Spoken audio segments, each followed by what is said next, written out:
विदिशा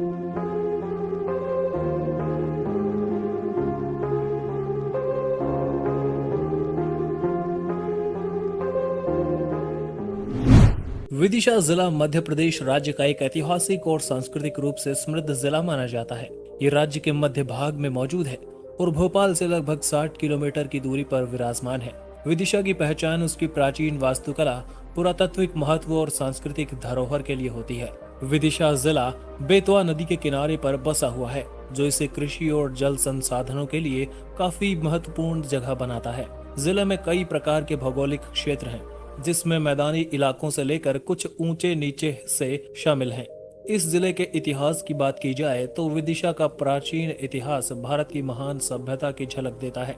इसे प्राचीन काल में भेलसा या बेस नगर के नाम से जाना जाता था। सम्राट अशोक ने यहाँ कई बौद्ध स्मारकों का निर्माण करवाया, जिनमें सांची स्तूप सबसे ज्यादा फेमस माना जाता है। ये क्षेत्र उनकी पत्नी देवी का गृह नगर भी माना जाता है। शुंग और गुप्त काल में विदिशा जिला कला और संस्कृति का केंद्र बना रहा। गुप्त साम्राज्य के समय इसे स्वर्ण युग के तहत नई ऊंचाइयां भी मिली। रिलीजियस पॉइंट ऑफ व्यू से देखा जाए तो ये बौद्ध, जैन और हिंदू स्थलों का केंद्र रहा है। उदयगिरी गुफाएं और हेलियोडोरस पोल जैसे स्मारक इसके प्राचीन वैभव की कहानी कहते हैं। विदिशा जिले का ग्रीक माइथोलॉजी से भी गहरा संबंध माना जाता है। 2nd सेंचुरी बीसी में ग्रीक राजदूत हेलियोडोरस ने यहाँ विष्णु स्तंभ का निर्माण कराया, जो इसकी सांस्कृतिक विविधता को दर्शाता है।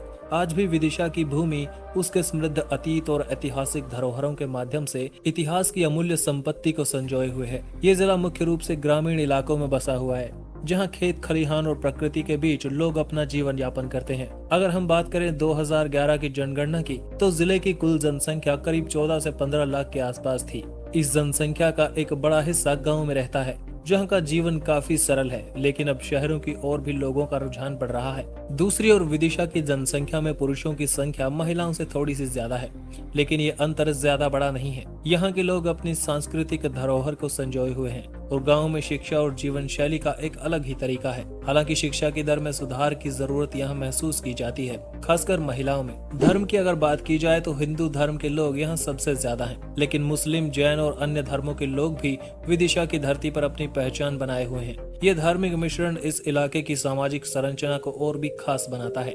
भाषा की बात की जाए तो हिंदी यहाँ की प्रमुख भाषा मानी जाती है, लेकिन आम बोलचाल में यहाँ बुंदेली भाषा सबसे प्रमुख मानी जाती है। ये बोली जिले की संस्कृति और लोगों की पहचान का एक अहम हिस्सा बन चुकी है। कुल मिलाकर विदिशा जिले की जनसंख्या एक जीवंत कहानी है, जिसमें अलग अलग धर्म, भाषाएं और संस्कृतियां आपस में जुड़ी हुई हैं। यहाँ के लोग अपनी परंपराओं के प्रति समर्पित हैं, साथ ही साथ आधुनिकता की ओर भी कदम बढ़ा रहे हैं। विदिशा की अर्थव्यवस्था मुख्य रूप से कृषि पर आधारित है। जिले की उपजाऊ भूमि और जलवायु कृषि के लिए अनुकूल मानी जाती है। कृषि के अलावा जिले में कुछ छोटे उद्योग भी मौजूद हैं, जो स्थानीय लोगों को रोजगार प्रदान करते हैं। इसके साथ ही यहाँ के व्यापार में भी सुधार हो रहा है, क्योंकि ये जगह कई प्रमुख व्यापारिक मार्गों से जुड़ी हुई है।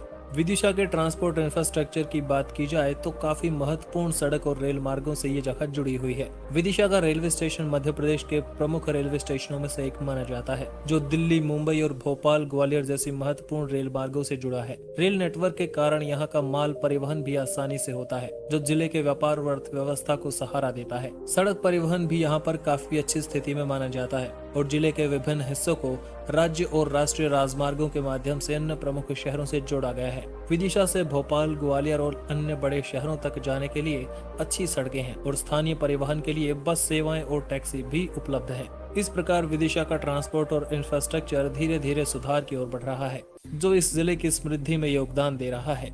आज के वीडियो में इतना ही। अगर ये वीडियो आपको पसंद आया तो इसे लाइक कीजिए, साथ ही इस चैनल को सब्सक्राइब कीजिए, ताकि ऐसे ही वीडियोस आपको मिलते रहें।